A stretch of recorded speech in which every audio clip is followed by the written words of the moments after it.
قبر کے اوپر. اور ہماری جو حدیث ہے وہ ہے ابن ماجہ کی حدیث نمبر 4266، جس میں رسول اللہ صلی اللہ علیہ وآلہ وسلم فرماتے ہیں کہ there is no part of man that will not disintegrate apart from a single bone at the base of the coccyx from which he will be recreated on the day of resurrection. رسول اللہ صلی اللہ علیہ وآلہ وسلم فرما رہے ہیں کہ انسان کے جسم کی ہر چیز سڑ گل جاتی ہے سوائے ایک ہڈی کے، اور وہ ریڑھ کی ہڈی ہے، اور اسی سے قیامت کے دن انسان کی پیدائش ہوگی. اور اس حدیث میں ہمیں دو چیزیں پتہ لگ رہی ہیں کہ ایک یہ کہ انسان کا ہر حصہ جو ہے وہ گل سڑ جاتا ہے سوائے وہ جو ایک سنگل بون ہے، اس کے علاوہ سارا انسان ہے، اس کی ہر ایک چیز جو ہے وہ ڈس انٹیگریٹ کر جائے گی، خراب ہو جائے گی، گل سڑ جائے گی. اور وہ جو ایک چیز، ایک سنگل بون کا اس حدیث میں ذکر آ رہا ہے، دوسرا پوائنٹ اس کا یہ ہے کہ وہی ایک سٹارٹنگ پوائنٹ ہوگا جس سے اللہ پاک قیامت کے دن انسان کو دوبارہ تخلیق کر دیں گے. تو یہ دو پوائنٹس تھے اس حدیث میں. اور اب ہم آگے، جیسے اس حدیث میں کوکٹکس کا ڈسکشن ہوئی ہے نا، تو یہ آپ کو اس پکچر میں ایک چھوٹی سی بون نیچے نظر آ رہی ہے، کوکٹکس اسے کہتے ہیں. اب ہمارا جو ٹاپک ہے وہ قبر کا ہے. اب ہم نے جو حدیث پڑھی ہے، یہ اس میں تھا کہ جب انسان کہہ لیں کہ جب ایک انسان مر جاتا ہے، اسے دفنا دیا جاتا ہے، اس کو دفنا دیا جاتا ہے، تو اس کی قبر کی زندگی سٹارٹ ہو جاتی ہے. تو اب ہم دیکھ رہے ہیں کہ قبر کی زندگی کے میں جو ہو رہا ہے انسان کے جسم کو، ہم اسے ڈسکس کر رہے تھے اس حدیث میں. تو ابھی ہم دیکھیں گے کہ قبر کیا ہے، کہ ہم جو بات کریں قبر کے بارے میں. قبر is the first step of the ultimate journey of a man after death. Death is the natural phenomena that will be tasted by every living thing. Death is not the end of our life, but it closes the chapter of the worldly life only. قبر یہ کہ جب ایک انسان مر جاتا ہے تو اسے دفنا دیا جاتا ہے، اور مسلمانوں میں ہے کہ وہ اپنے جو بھی مردہ وغیرہ ہوتے ہیں ان کو قبر میں دفناتے ہیں. تو قبر ایک وہ جگہ ہے جہاں پہ مسلمان اپنے مردوں کو دفناتے ہیں، اور یہاں سے عالم برزخ سٹارٹ ہوتا ہے. اور جب قیامت آئے گی تب سارے لوگوں کو جس طرح کے بھی وہ ہیں، ان کی جسم جو ہے وہ گل سڑ گئے ہیں، جو بھی حالت ان کی ہو چکی بھی ہے، وہ صحیح ہے یا خراب ہے، ان کو دوبارہ سے ریکریٹ کر دیا جائے گا قیامت کے دن. اور اللہ پاک قرآن پاک میں فرمانے ہے کہ کلو نفس ذائقۃ الموت، کہ every soul will taste death and we test you of humanity with good and evil as a trial then to us you will all be returned. اس آیت میں اللہ پاک ہمیں بتا رہے ہیں کہ ہر جاندار کو، ہر ایک سول کو موت کا مزہ چکھنا ہے. ابھی ہم دیکھیں تو حضرت آدم علیہ السلام سے لے کر جو بھی انسان آئے ہیں، ان سب نے جب ایک دفعہ زندگی لی ہے تو ایک دفعہ موت بھی ان کو آنی ہے. اور دوسرے جو جاندار ہیں وہ بھی جب زندگی ان کو مل رہی ہے تو اس کے بعد ان کی زندگی ختم بھی ہوتی ہے. تو اس ایک آیت میں اللہ پاک ہمیں بتا رہے ہیں کہ ہر ایک سول نے، ہر ایک جاندار نے موت کا مزہ چکھنا ہے، ٹھیک ہے، اسے موت آنی ہے. اور اللہ پاک نے انسان کو ٹیسٹ کرنا ہے. اللہ پاک انسان کو ٹیسٹ کریں گے کہ او ہیومینٹی، گڈ اور ایول کے ساتھ، ٹھیک ہے. اس میں ہمیں بتا رہے ہیں کہ ٹیسٹ ہوگا، ٹرائل دیے جائیں گے، اس میں دیکھیں گے کہ انسان کس طرح کا بیہیو کر رہا ہے، وہ پاس کرتا ہے یا اسے فیل کرتا ہے. ٹرائلز ہم پر آنے ہیں. Then to us you will be all be returned. اور پھر ان سب کے بعد تم لوگوں نے ہمارے پاس ہی واپس آنا ہے. اب قبر کے بارے میں ہم بات کر رہے ہیں. تو قبر میں ہم دیکھتے ہیں کہ کیا سوالات آئیں گے. یہ اس طرح کے ہیں کہ ہم نے کوئی ایگزام وغیرہ دینا ہو، ہمیں ایگزام کی تیاری کرائی جا رہی ہوتی ہے، تو پھر ہم تیاری یہ کر رہے ہوتے ہیں کہ ایگزام جو آئے گا اس میں جو بھی کویشچنز وغیرہ ہوں گے وہ ہمیں پتہ نہیں ہوتے، تو ہم اس کی تیاری کر رہے ہوتے ہیں کہ جو بھی کویشچنز ایگزامنر ہم سے پوچھے گا تو ہم اس کے جواب دے سکیں تاکہ ہم اس ٹیسٹ میں پاس ہو سکیں اور ہم اگلی کلاس میں جا سکیں. اب دیکھیں جو اللہ پاک نے پچھلی آیت میں ہمیں بتایا ہے کہ وہ انسان کو ٹیسٹ کریں گے، اس پہ ٹرائلز آئیں گے، ٹھیک ہے، گڈ اور ایول ٹرائلز آئیں گے، اور انسان کو ٹیسٹ ہوگا، اس کے بعد اس نے ہمارے پاس ہی آنا ہے. اب ڈے آف ریسریکشن، قیامت کے دن انسان کو جو بھی اس کا رزلٹ ہے وہ ملے گا. دنیا میں ہمیں بھیجا گیا ہے، ہمیں بتا بھی رہے ہیں اللہ پاک کہ ٹرائلز ہوں گے، تو ٹیسٹ ہوگا دنیا میں، اور دین جب قیامت کے دن ہمیں اس سب کا رزلٹ وغیرہ ملے گا. تو قبر میں بھی کچھ کویشچنز کیے جائیں گے. جب انسان مر جائے گا، جب مر کے پہلے اس نے عالم برزخ میں جانا ہے، دین قیامت کا دن جب آئے گا تب وہاں سے وہ اٹھایا جائے گا. پہلے ہمارے پاس قبر میں جو اس نے ٹائم گزارنا ہے اس میں جو کویشچنز پوچھے جائیں گے وہ ہمیں اس حدیث میں پتہ لگ رہے ہیں. البرا نریٹ کرتے ہیں that regarding Allah saying Allah will keep firm those who believe with the word that stands firm in this world and in the hereafter. The Prophet sallallahu alaihi wasallam said, in the grave when it is said to him, who is your Lord, who is your religion, and who is your prophet. اس حدیث میں رسول اللہ صلی اللہ علیہ وسلم جس طرح ہمیں بتا رہے ہیں، اور اس حدیث میں ہمیں پتہ لگ رہا ہے کہ قبر میں جیسے انسان سے پوچھا جائے گا وہ 3 سوال ہوں گے کہ تمہارا رب کون ہے، تمہارا دین کیا ہے، اور تمہارے نبی کون ہے۔ اب ہم اس میں دیکھیں، غور کریں کہ یہ 3 سوال ہیں، اور یہ چھوٹے چھوٹے سوال ہمیں پڑھنے سے لگ رہے ہیں کہ تمہارے رب کون ہے، تمہارا دین کیا ہے، اور تمہارے نبی کون ہے۔ تو یہ جیسے ہم مسلمان ہیں تو ہم تو یہ کہہ دیں گے نا، ابھی جواب دے دیں گے کہ ہمارے رب اللہ تعالیٰ ہے، ہمارا دین اسلام ہے، اور ہمارے رسول صلی اللہ علیہ وآلہ وسلم ہے، تو ہم تو اس کا جواب فوراً سے دے سکیں گے۔ اور اسی طرح اگر نان مسلمز بھی یہی کہیں گے، یہ چھوٹے سے 3 سوال ہیں اور ہم بھی ان کے آنسر، ایک ایک لفظ کے آنسر ہم یاد کر لیتے ہیں، تو ہم بھی اگر نان مسلمز کہیں کہ اگر ہوا کہ قبر میں جانا ہوا، عالم برزخ واقعی میں کوئی چیز ہوئی اور ہم سے واقعی میں سوال پوچھ لیا گیا، تو ہم یہ سوال یاد کر لیتے ہیں جواب ان کے، اور ہم جا کے ان کے آنسر دے دیں گے۔ ہم نے یہ دیکھنا ہے کہ چلے ہمیں ان کے آنسرز تو یاد ہے نا، لیکن ہم پریکٹیکلی کچھ کریں کہ ہم ان آنسرز کا پروف جیسے کہ لو اپنی زندگی میں جمع کر سکیں، کیونکہ جب ایک انسان مر جاتا ہے، جب ایک انسان عالم برزخ میں چلا جاتا ہے، وہ واپس تو آ نہیں سکتا۔ ہمارا کوئی بھی جیسے کہ لو کوئی بھی جو بھی لوگ فوت ہو گئے ہیں وہ واپس تو آ کے بتا نہیں سکتے کہ یہ سوال ہوئے تھے، میں اس سوال کا جواب دے سکا تھا، میری کیا سچویشن تھی، میری کیا فیلنگ تھی۔ تو جب ایک انسان مر جاتا ہے وہ واپس تو آ نہیں سکتا، وہ واپس آ کے بتا نہیں سکتا کہ میں نے یہ سوال یاد کیے تھے تو میں جواب دے پایا یا نہیں دے پایا۔ تو تم لوگ کی اسٹریٹجی سے اپنا کام کرو۔ تو ہم نے سیف سائڈ پہ رہنا ہے کہ ہم ایسے کیا کام کریں کہ ہم ان 3 سوالوں کے جواب دے سکیں۔ ہمیں تو رٹے ہوئے نہیں ہیں ان کے جواب، ہمیں ان کے جواب یاد ہیں، لیکن یہ بھی تو ہمیں ایشورٹی ہونی چاہیے نا کہ جب ان جواب دینے کا وقت آئے گا، جب ہم قبر میں جائیں گے تو ہم ان کو جواب دینے کے قابل بھی ہوں۔ اب ہم نے اپنے آپ کو سیف سائڈ پہ رکھنا ہے، تو ہم نے یہ کوشش کرنی ہے کہ ہم جو ان کے آنسر کرنی ہے نا، وہ ہم ان کو فالو بھی کریں، ان کو پریکٹیکلی ہم ان کو فالو کریں۔ جیسے ہو از یور لارڈ، جب ہم سے پوچھا جائے گا کہ ہمارے رب کون ہے، تو یہ 3 سوال ہم سے ہونا ہے۔ پہلا سوال ہے کہ ہو از یور لارڈ، کہ تمہارا رب کون ہے۔ ہم کہیں گے یہ اللہ پاک۔ ہم نے دنیا میں اس طرح اسے فالو کرنا ہے کہ اللہ پاک نے ہمیں جو بھی باتیں بتائی ہیں ان پہ عمل کرنا ہے، اور پہلی تو بات ہے کہ شرک نہیں کرنا۔ جو بھی چھوٹی چھوٹی انسان کہہ رہا تھا یہ تو بہت چھوٹی بات ہے، لیکن تعویذ لٹکانا جیسے شرک میں آ جاتا ہے، تو ہم نے دیکھنا ہے کہ ہم شرک نہ کریں۔ جو اللہ پاک نے بتایا ہے توحید کا اقرار ہے وہ کریں ہم، اور اللہ پاک نے جیسے جو احکام دیے ہیں ان کو پڑھیں اور ان پہ عمل کریں، تب ہم ہوگا کہ ہاں ہم اس پہ عمل کر رہے ہیں۔ ہم اگر کہتے ہیں کہ ہمارے رب اللہ ہے تو ہم اسے پریکٹیکلی پروف کر کے دکھائیں، ہمارے اگر کام میں شامل ہوگا، دین ہم کچھ نہ کچھ کوشش کر سکتے ہیں کہ ہم ان سوالوں کا جواب دے سکیں۔ اور جیسے دوسرا سوال ہے وٹ از یور ریلیجن، کہ ہمارا دین کیا ہے۔ ہم یہ کہتے ہیں کہ ہمارا دین اسلام ہے، ہم نے کلمہ پڑھا ہوا ہے، تو ہم نے یہ بھی کوشش کرنی ہے کہ ہمیں اگر یہ جواب دینا ہے نا کہ ہمارا دین اسلام ہے، تو ہم دین کو فالو کریں، اسلام کو فالو کریں، تاکہ ہم اپنی طرف سے جتنی کوشش کر سکتے ہیں نا وہ ہم کریں۔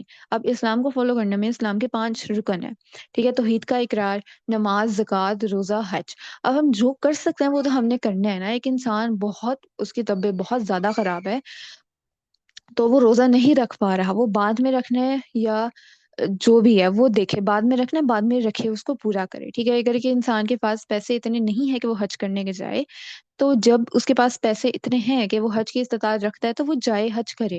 اور نماز جو ہے وہ نماز کی معافی نہیں ہے تو نماز پڑھے۔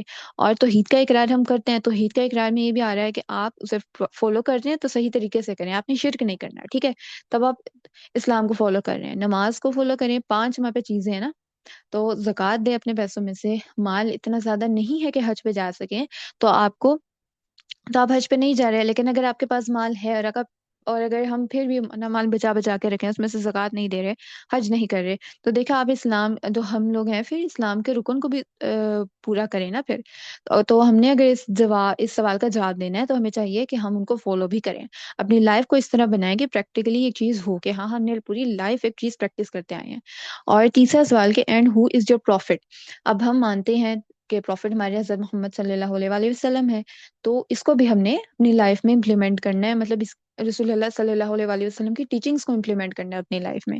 ہم یہ تو اقرار کرتے ہیں نا کہ ہم رسول اللہ صلی اللہ علیہ وآلہ وسلم سے محبت کرتے ہیں، تو اگر جس سے ہم محبت کرتے ہیں تو ان کی لائف اسٹائل کو ہم اڈاپٹ کرنے کی کوشش کرتے ہیں. ہم رسول اللہ صلی اللہ علیہ وآلہ وسلم نے جو فرمایا ہے، جو حدیث بتائی ہیں، جو سنتیں ہیں، ان کو ہم نے فالو کرنا ہے. ہم محبت کرتے ہیں تو ہمیں چاہیے جس طرح اسلام میں ہے ہم اس طرح ہی اپنی محبت کا اظہار کریں. عید میلاد النبی اسلام میں نہیں ہے، ہمیں اسلام میں بدعت سے روکا گیا ہے.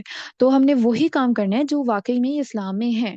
اب ہم اپنی محبت کا اظہار کرنا چاہتے ہیں تو ہم یہ نہیں کریں گے کہ ہم عید میلاد النبی کے نام پہ ایک سیلیبریشن، ایک ایونٹ آرگنائز کریں. کیوں؟ کیونکہ وہ بدعت میں آ رہا ہے. وہ اسلام میں ایک چیز انوویٹ کر دی گئی ہے، اور انوویشن سے ہمیں، بدعت سے ہمیں اسلام نے منع کیا ہے. تو ہم وہ نہیں کریں گے. اب وہ اسلام کے اگینسٹ جا رہا ہے. ہمارے پیچھے جو بھی نیت ہو نا کہ ہم اس طرح کر رہے ہیں کہ ہم اپنی محبت کا اظہار کر رہے ہیں، وہ ایک انسان اپنی طرف سے جسٹیفیکیشن دے رہا ہے. جو چیز اسلام میں منع ہے وہ منع ہے. اور یہ کہ جس طرح بتائی گئی ہیں چیزیں اس طرح کریں. رسول اللہ صلی اللہ علیہ وآلہ وسلم نے رحم کرتے تھے، بچوں پر رحم کرتے تھے، شفقت کرتے تھے، بڑوں کی عزت کرتے تھے، اسلام کی تبلیغ کرتے تھے، قرآن کو پڑھتے تھے، اور ان کا اخلاق بہت اچھا تھا. تو ہم یہ چیزیں ساری اڈاپٹ کریں. اگر آپ ایک بھی چیز اڈاپٹ کریں گے نا کہ رسول اللہ صلی اللہ علیہ وآلہ وسلم کا اخلاق اچھا تھا، ہم اخلاق اپنا اس لیے اچھا کریں کہ رسول اللہ صلی اللہ علیہ وآلہ وسلم کا اخلاق اچھا ہے. تو ہم اس طرح بھی ان سے محبت کا اظہار کریں گے کہ ہم ان کو فالو کر رہے ہیں. اب انہوں نے بھی تو دیکھیں اسلام کو پروموٹ کیا تھا. انہوں نے اپنی اتنی تکلیفیں برداشت کری، فزیکلی، مینٹلی، اور انہوں نے اسلام کو آگے بڑھایا. تو اگر ہم بھی اسلام کو پڑھ کے اس کو آگے بڑھا رہے ہیں تو یہ ہماری اسلام سے محبت ہے اور رسول اللہ صلی اللہ علیہ وآلہ وسلم سے محبت ہے. اب یہ تین سوال کو ہم اپنی زندگی کو نا، جو چیزیں اسلام نے ہمیں بتائی ہیں، جو قرآن و سنت سے ہمیں مل رہی ہیں، اگر ہم ان پہ ہی چلیں گے نا، انہی کو فالو کریں گے، جب پریکٹسنگ مسلم بنیں گے، تو ہم ان تین سوالوں کو، جواب جو ہم نے دینے ہیں، ان کو اپنی لائف میں پریکٹیکلی فالو کر رہے ہوں گے. اب دیکھیں اس کی اگزامپل میں یہ لیں کہ جب ایک انسان ہے وہ بہت زیادہ میوزک سنتا ہے، وہ بہت زیادہ گانے سنتا ہے، تو ہم نے یہ کبھی یہ نوٹس کیا ہوگا، اگر ہم کسی ٹائم میں اگر ہم نے میوزک سنا ہے تو ہم نے خود یہ محسوس کیا ہوگا کہ ہماری زبان پہ وہ چیز آ جاتی ہے. ٹھیک ہے، اس طرح آپ نے دوسروں کو دیکھا ہوگا کہ جو لوگ میوزک سنتے ہیں نا، ان کی زبان پہ کوئی نہ کوئی میوزک آ رہا ہوتا ہے، کوئی نہ کوئی لائن آ رہی ہوتی ہے، کیونکہ وہ لاشعوری طور پہ ان کی مائنڈ میں جا رہا ہوتا ہے. اب جب ایک چیز بہت زیادہ فالو کی جاتی ہے، بہت زیادہ بولی جاتی ہے، جو لوگ ابیوسو لینگویجز بہت زیادہ استعمال کرتے ہیں، وہ بات بات پہ گالیاں دے رہے ہوتے ہیں. لیکن جو لوگ اچھا بولتے، جو لوگ سچ بولتے ہیں، وہ یہی کوشش کرتے ہیں کہ میں ہمیشہ سچ بولوں. تو جس چیز کو ہم زیادہ پریکٹس کریں گے، زیادہ فالو کریں گے، زیادہ بولیں گے یا اپنے عمل میں اس کو لائیں گے نا، جو ہماری ڈیلی ہیبٹ بن جائے گی، ہم اسے فالو کر رہے ہوں گے. اب آپ خود سوچیں کہ ایک شخص جو ہے وہ بہت زیادہ گانے سنتا ہے، وہ بہت زیادہ میوزک سنتا ہے، میوزک حرام ہے، وہ سنتا جا رہا ہے، سنتا جا رہا ہے، اسے بہت سارے گانے یاد ہیں جن کے الفاظ میں کفر کے الفاظ بھی آ رہے ہیں. تو یہ دیکھیں کہ جب انسان کے مرنے کا وقت آئے گا، تو بے شک اللہ پاک نے ہی ایک انسان کو مرتے وقت کلمہ عطا کرنا ہے. تو چانسز آپ خود دیکھیں کہ ایک انسان جو ہمیشہ میوزک سنتا ہے، اس کی زبان پہ ہمیشہ کوئی نہ کوئی گانے کی لائن ہوتی ہے، تو مرنے کے وقت اس کی زبان پہ گانے کی لائن آئے گی فوراً، یا ایک کلمہ آئے گا. اور جب مرنے کے وقت ہوتا ہے تو ہمیں فی الوقت نہیں پتا کہ اس وقت کیا حالات ہوتے ہیں، کیا فیلنگز ہوتی ہیں، کس طرح کی تکلیف ہوتی ہے. اور وہ تکلیف اگر نہ جانے کس طرح کی ہوتی ہے، اگر وہ بہت زیادہ تکلیف ہوتی ہے، انسان کو اپنا نہیں معلوم ہوتا، اگر اسے محسوس ہو رہا ہے کہ وہ مرنے والا ہے، تو وہ اس وقت کیا سوچے گا؟ کوئی ایسی چیز، کوئی ایسا جملہ جو بہت اسے پریکٹس پہ ہوگا نا، اس کی زبان پر ہوگا، وہ جملہ اس پہ زیادہ چانسز ہے کہ اس کی زبان پر رہے گا. لیکن اگر ایک انسان کلمے کی پریکٹس کرے گا، اپنے آپ کو اسلام پہ لا کے رکھے گا، وہ ذکر اذکار کرتا رہے گا، تو اس کے زیادہ چانسز ہے کہ وہ مرتے وقت بھی اللہ پاک کا کوئی ذکر کر رہا ہو. اور کلمہ تو عطا اللہ پاک نے ہی کرنا ہے، لیکن ہم جو کوشش کر سکتے ہیں کہ ہم اپنی زبان پہ ہمیشہ ذکر رکھیں، اور میوزک جو حرام ہے اسے ہم دور رہیں. اب یہ بھی بات آ جاتی ہے کہ میوزک حرام ہے، ہم اس کے لیرکس کو سن لیا کریں. لیرکس جو ہوتی ہیں نا، جس میں کسی بھی میوزک کی آواز نہیں آ رہی، لیرکس ہوتی ہیں جو ورڈز وغیرہ ہوتے ہیں، جو لائنز ہوتی ہیں، اس میں بھی دیکھنا ہے کہ جو لیرکس ہیں وہ اس میں کوئی کفریہ بات تو نہیں ہے. اور کفر کی بات ہو رہی ہوتی ہے، شرکیہ باتیں بھی بہت زیادہ ہو رہی ہوتی ہیں. ہم جو بھی سن رہے ہیں نا، اگر لیرکس ہم ان کا مطلب بھی نکالنے کی کوشش کریں نا، تو اگر ایک دفعہ اس کے مطلب پہ غور کریں، ہمیں پتہ لگے گا کہ یہ الفاظ میں اپنے منہ سے نکالا کرتی تھی، اور میرے ساتھ کوئی شخص یا تھا، اگر ان کو پتہ تھا معلوم ان لفظ کا، تو کتنے مطلب بہت برے الفاظ بھی ہوتے ہیں کچھ کے. تو ہم نہیں چاہیے کہ ہم اگر ان تین سال کے جواب دینا چاہتے ہیں اپنی قبر میں جا کر، تو ہم اپنے آپ کو جتنا پریکٹس کر سکتے ہیں، جتنے ان کی تیاری کر سکتے ہیں، وہ کریں. دین وی ہیو ٹاپک ہے پرمیسیبلٹی آف وزٹنگ دا گریوز، کہ قبروں پر جایا جا سکتا ہے یا نہیں جایا جا سکتا. صحیح مسلم کی حدیث ہے کہ رسول اللہ صلی اللہ علیہ وآلہ وسلم فرماتے ہیں کہ I forbade you to visit graves, but you may now visit them. I forbade you to eat the flesh of sacrificial animals after 3 days, but you may now keep it as long as you feel inclined. And I forbade you nabit except in a water skin. You may drink it from all kinds of water skins, and but you must not drink anything intoxicating. تو ہمارے پاس پہلی ایک کہلے line آ جاتی ہے اس میں یہ کہ رسول اللہ صلی اللہ علیہ وآلہ وسلم نے جیسے کہہ لیں کہ پہلے قبروں پہ جانے سے منع کیا تھا، لیکن وہ اب اجازت دے رہے کہ قبروں پہ جائیں. اب یہاں پہ ہمیں اجازت مل گئی قبروں پہ جانے کی. In the early days of Islam visiting graveyards was forbidden by the Prophet صلی اللہ علیہ وآلہ وسلم.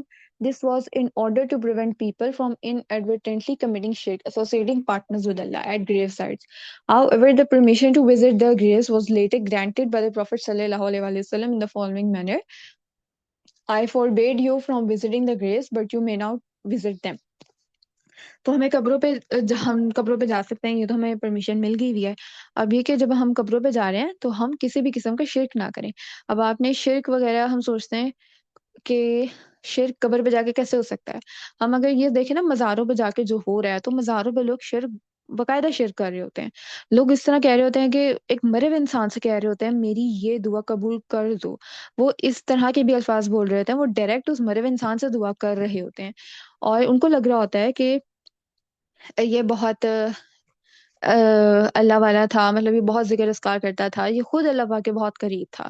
تو وہ لوگ کچھ کیا کرتے ہیں، وہ ڈائریکٹ اس انسان سے مانگنے شروع ہو جاتے ہیں. بٹ ہمیں نہیں پتا کہ اس انسان کے ساتھ اب کیا ہو رہا ہے. اس نے اپنے جواب دینے اب قبر میں چلا گیا وہ. تو جو لوگ انسان ہیں وہ شرک کرنے لگ جاتے ہیں کہ وہ کسی مرے ہوئے انسان سے مانگنے لگ جاتے ہیں، یا اس طرح کی بات کہنا کہ یہ بہت نیک شخص تھا تو تم ہماری دعا اللہ پاک سے کر دو. ہمیں چاہیے کہ ہم خود اللہ سے دعا کریں. اللہ پاک نے خود ہمیں یہ اپرچونٹی دی ہے کہ ہم اللہ پاک سے خود کمیونیکیٹ کر سکیں، خود بات کر سکیں، خود دعا کر سکیں، اپنی بات بتا سکیں. تو قبروں پر جا کے اگر کوئی انسان مردہ لوگوں سے کوئی چیز مانگ رہا ہے یا دعا کرنے کا کہہ رہا ہے تو یہ ہمیں نہیں کرنا، اور ہم نے یہ خیال رکھنا کہ شرک نہیں کرنا. ابھی ہم نے دیکھا کہ ہمارا ایک جو سوال تھا جو ہم سے قبر میں جا کے ہوگا کہ ہمارے رب کون ہے، تو ہم نے یہ بھی تو جواب دینا ہے نا کہ ہمارے رب اللہ پاک ہے. لیکن دیکھیں اگر ہم دنیا میں شرک کرتے رہیں گے، اللہ پاک کے ساتھ پارٹنرز ایسوسیٹ کریں گے نعوذ باللہ، تو قبر میں جا کے ہم کس طرح یہ جواب دے سکیں گے کہ ہمارے رب اللہ ہیں. اور ہمارے پاس تو تب سارا پروف ہمارے سامنے رکھ دیا لا کے رکھا جا سکتا ہے کہ اس موقع پر جو تم نے شرک کیا تھا. تو ہم نے یہ دیکھنا ہے کہ ہم شرک سے بچیں، کیونکہ شرک بہت ہی بڑا گناہ ہے. Then purpose of visiting the grave. The primary purpose of visiting the graves of our loved one is to remember them. However, a trip to the graveyard should also remind us about the inevitability of death, which in turn should encourage us to develop a deeper sense of God consciousness. The Prophet ﷺ said, visit the graves, for that makes you mindful of death. We should remind ourselves that we too shall join the deceased one day. ابو حریرہ رضی اللہ عنہ narrate کرتے ہیں کہ the apostle of Allah صلی اللہ علیہ وآلہ وسلم visited the grave of his mother and he wept and moved others around him to tears and said, I sought permission from my Lord to beg forgiveness for her, but it was not granted to me.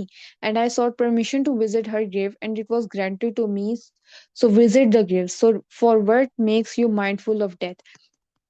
تو اگر ہم قبروں پر جا رہے ہیں تو ہمیں یہ دھیان رکھنا چاہیے کہ ہم نے بھی کوئی ٹائم آنا ہے، ہم نے بھی ان لوگوں سے جا ملنا ہے، ہم نے بھی مر جانا ہے، ٹھیک ہے.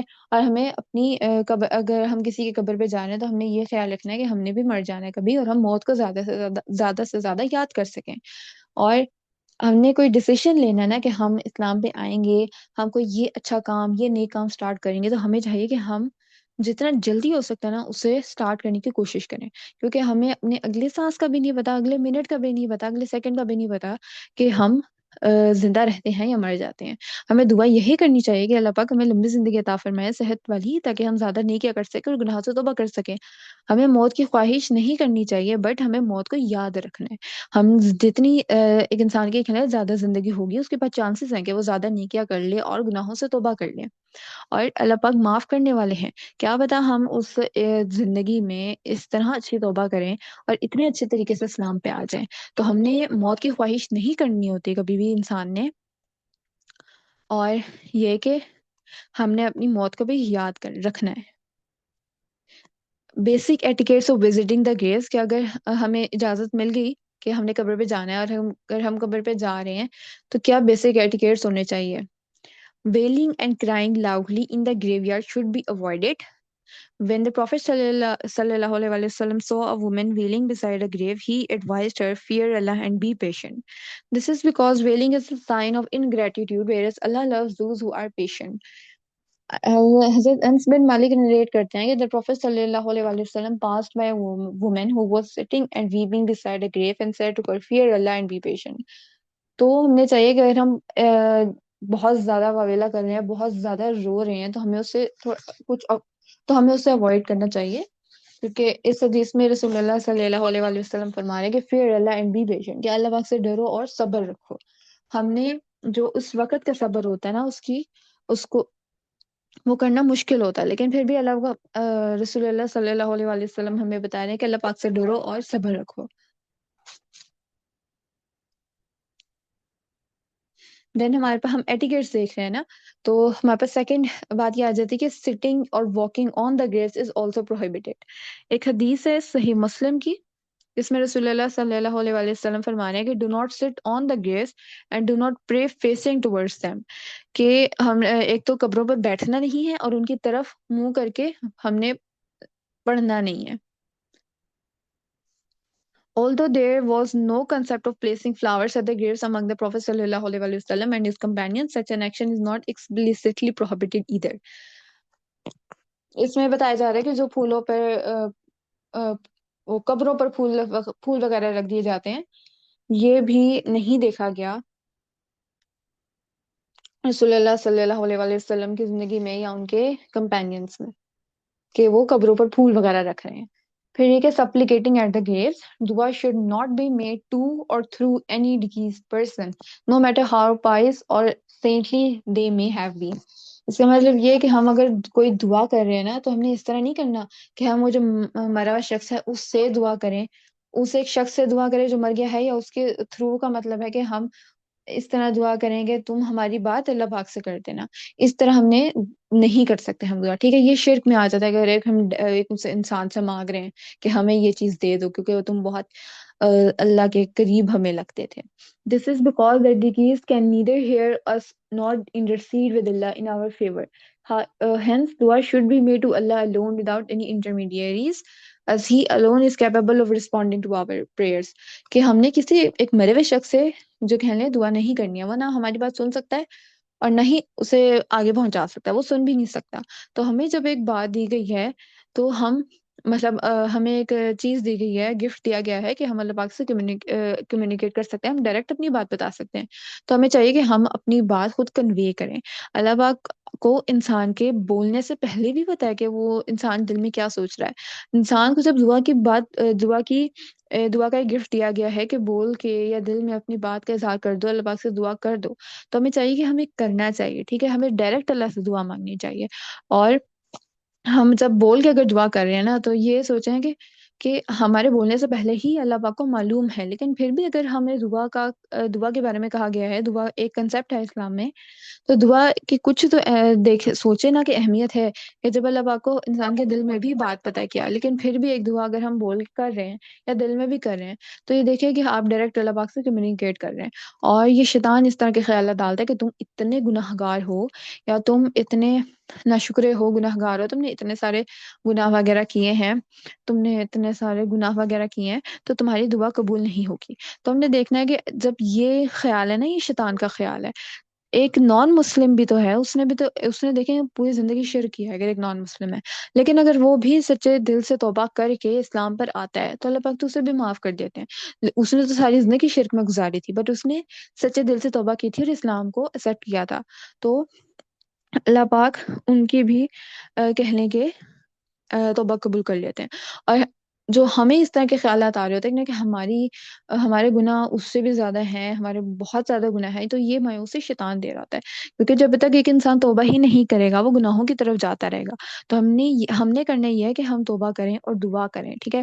ہم نے اپنے آپ کو اس نیگیٹو انفیریورٹی میں نہیں آنے دینا کہ اللہ پاک میری بات نہیں سنیں گے، میری دعا نہیں سنیں گے کیونکہ میں اس طرح کہوں اور کسی دوسرے کی دعا سن لیں گے. ہم نے یہ دیکھا ہوگا کہ لوگ کہہ رہے ہوتے ہیں میرے لیے دعا کرنا، میری یہ چیز ہو جائے، میرا یہ چیز ہو جائے تو میرے لیے تم دعا کرنا. ہمیں چاہیے کہ ہم خود اپنی دعا کریں. جب اللہ پاک اس ایک شخص کی سن سکتے ہیں جس کو آپ کہہ رہے ہیں دعا کرنے کے لیے، جو زندہ انسان کو کہہ رہے ہیں، تو اللہ پاک آپ کے بھی تو سن سکتے ہیں. ہم نے اپنے آپ کو کسی بھی انفیریورٹی میں نہیں رکھنا کہ میں اتنا گنہگار ہوں، میری نہیں سنیں گے. اللہ پاک آپ کی بھی سنیں گے. ٹھیک ہے، تو جب یہ دیکھیں کہ شیطان آپ کے دل میں یہ خیال ڈال رہا ہے کہ تم بہت گنہگار ہو، تم دعا نہ کرو، تو اللہ پاک کو بھی تو آپ کے خیالات کا پتہ ہے نا. آپ ایک دفعہ یہ سوچیں کہ ہاں اللہ پاک میری بھی بات سن رہے ہیں، میری بھی توبہ قبول کریں گے، تو ان سے توبہ کریں اور اپنی دعا ڈائریکٹ کریں. پھر یہ کہ ورشپ ایٹ دا گریوز. ابو سعید الخدری نریٹ کرتے ہیں کہ اللہ مسنجر صلی اللہ علیہ وآلہ وسلم said all of the earth is a masjid except for the graveyard and the washroom. کہ پوری اس زمین کا ہر ایک جگہ جو ہے نا وہ مسجد ہے. مطلب ایک انسان ہر جگہ زمین کی نماز پڑھ سکتا ہے سوائے دو جگہوں کے، ایک گریو یارڈ، ایک قبرستان میں، اور دوسرا واش روم میں. دین صحیح مسلم کی حدیث ہے جس میں ابو ہریرہ رضی اللہ عنہ نریٹ کرتے ہیں لیکن the messenger of Allah صلی اللہ علیہ وآلہ وسلم said let there be curse of Allah upon the Jews and the Christians for they have taken the graves of the apostles as places of worship. تو اس حدیث میں بھی ہمیں پتہ لگ رہا ہے، اور جو پچھلی حدیث ہم نے دیکھی تھی کہ ہم نے ایک تو قبرستان کو اور واش رومس کو اپنی عبادت کی جگہ نہیں بنانا ہے، اور ان دو جگہوں کے علاوہ ہم کہیں بھی ایک زمین پہ چاہیں تو ہم نماز ادا کر سکتے ہیں، ہم عبادت کر سکتے ہیں. پھر صحیح البخاری کی حدیث ہے جس میں رسول اللہ صلی اللہ علیہ وآلہ وسلم فرماتے ہیں کہ offer some of your prayers in your houses and do not make them graves. کہ کچھ نمازیں اپنے گھروں میں بھی پڑھ لیا کرو اور ان کو قبرستان نہ بناؤ. اور ایک اور حدیث ہے صحیح مسلم کی جس میں رسول اللہ صلی اللہ علیہ وآلہ وسلم فرما رہے ہیں کہ do not make your homes as graveyards. Satan runs away from the house in which سورہ بقرہ از ریسائٹڈ.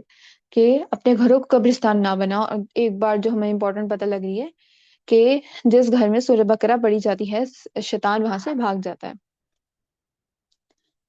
دین ہمارے پاس آ جاتا ہے festivals at the grave sites. Festivals at grave sites, such as the ones celebrated at the death anniversaries of saints, have no basis in the Quran or authentic hadith and should thus be avoided. In fact, the Prophet ﷺ strictly prohibited holding any festivities at his grave site. رسول اللہ صلی اللہ علیہ وآلہ وسلم ابی داؤد کی حدیث ہے جس میں وہ فرما رہے ہیں کہ do not make your houses graves and do not make my grave a place of festivity, but invoke blessings on me, for your blessings reach me wherever you may be. Therefore, if the Prophet sallallahu alaihi wasallam grave is not eligible for annual gatherings and performance of rituals, then there is no question of conducting such activities at anyone's else grave site. اور اس میں ہمیں بتایا جا رہا ہے کہ قبر کے اوپر یا ایک سال کے بعد جیسے لوگ برسی وغیرہ جو بھی کر رہے ہوتے ہیں، کسی بھی قسم کے اس طرح کے فیسٹیولز نہیں کرنے ہیں. رسول اللہ صلی اللہ علیہ وآلہ وسلم نے اپنی قبر پر کسی بھی قسم کے فیسٹیول کرنے سے منع کیا ہے. تو ہم کسی دوسرے انسان کو تو اتنا کہہ لیں کہ رتبہ ہے ہی نہیں کہ اسے آپ کوئی فیسٹیول وغیرہ اس کے لیے کریں. تو یہ جو بھی برسی وغیرہ کری جاتی ہے اس کا کوئی اسلام میں کنسیپٹ نہیں ہے. ایک دن پہ کرنا اور اسی طرح جو عام لوگ کر رہے ہوتے ہیں 3 دن پہ یا 40واں وغیرہ کرنا برسی، یہ سب اسلام میں نہیں ہے، اور یہ انوویشنز بھی ہیں، بدعت میں بھی آتا ہے، اور کسی کی بھی قبر پہ کوئی فیسٹیول کرنا اسلام میں منع ہے. To conclude, visiting the graves of our loved ones and others is permitted in Islam. It may even be a desirable act if it reminds us of death and the afterlife. However, we must be careful to observe the Islamic etiquettes for visiting the graves and not indulge in any objectionable activity, such as wailing, holding celebration at the graves, or invoking the deceased for help. تو ہمیں اس میں بتایا جا رہا ہے کہ جو آج کے لیکچر میں ہم نے دیکھا کہ جو حدیث پہلے ہمارے پاس تھی وہ یہ تھی کہ ایک جب انسان مر جائے گا تو اس کی ساری کہہ لیں کہ انسان کا سارا جسم گل سڑ جائے گا سوائے ایک ہڈی کے، اور وہ ریڑھ کی ہڈی ہے، اور اسی ایک ہڈی سے انسان کو قیامت کے دن ریکریٹ کیا جائے گا. ٹھیک ہے، اسے دوبارہ زندگی اسی سے ملے گی. اور دین ہم نے دیکھا کہ جب انسان مر جائے گا تو وہ عالم برزخ میں جائے گا، وہ قبر میں جائے گا. تو قبر میں اس کے پاس 3 سوال ہونے ہیں. پہلا سوال یہ کہ تمہارا رب کون ہے، دوسرا سوال تمہارا دین کیا ہے، اور تیسرا سوال کہ تمہارے نبی کون ہے. اور اگر ہم نے ان کے جواب دینے ہیں تو ہمیں کوشش کریں کہ ہم اپنے آپ کو زیادہ پازیٹیو سائڈ پہ رکھ سکیں، اپنے آپ کو سیف سائڈ پہ رکھ سکیں. اور اس کے لیے ہم نے یہ کوشش کرنی ہے کہ ہم ان سوال کے جو ہم نے آنسرز دینے ہیں نا، ہم ان کو اپنی لائف میں جیسے امپلیمنٹ کر سکیں، اسلام کو امپلیمنٹ کر سکیں، اللہ پاک نے جو فرمایا اسے امپلیمنٹ کر سکیں، اور رسول اللہ صلی اللہ علیہ وسلم نے جو فرمایا اسے امپلیمنٹ کر سکیں. اور ہمارے پاس پھر تھا کہ قبر پہ جانا ہمیں الاؤ ہے، اور ہمیں قبر پہ جانا چاہیے تاکہ ہم موت کو زیادہ یاد کر سکیں. موت کی خواہش نہیں کرنی بٹ موت کو یاد کر سکیں. اور ہمارے پاس کچھ ایٹیکیٹس ہیں کہ ویلنگ نہیں کرنی اور سیلیبریشنز نہیں کر سکتے، اور ان جو لوگ مر گئے ہیں ان سے ہم کسی بھی قسم کی ہیلپ یا دعا کا نہیں کہہ سکتے. تو یہ ہمارے پاس آج کا حدیث کا لیکچر تھا. اگر آپ لوگوں کا کوئی کوشچن ہے تو آپ ہینڈ ریز کر سکتے ہیں.